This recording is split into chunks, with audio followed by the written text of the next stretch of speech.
Children, young animals or the baby animals, they will be very small in size. We can identify easily. This is a mother elephant and this will be a baby elephant.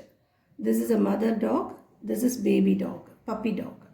This is owl, mother owl. This is small. This is smaller in size, so it's a baby owl.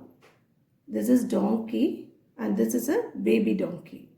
Now let us tick the young ones of the animals here. Which are all the young animals? We'll see. This elephant is young elephant.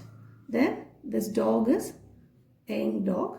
Then this owl is young owl. This donkey is young donkey. You should do it in your book.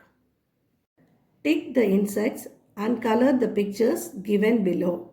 Now let us see the insects here. First one, this is a fish. This is an aquatic animal. Then this is an ant. This is an insect. Okay, you should color this one. You should tick this one and color this one. Then next one is snake. This is a reptile. Then this is bug. This is a insect. Okay, you should color this one. Then this is housefly. This is a insect. You should color this one. Then this is a butterfly. This is a insect. So you should color this one. You should color these 4 insects. And these 2 are not included in the insect. So do it in your book.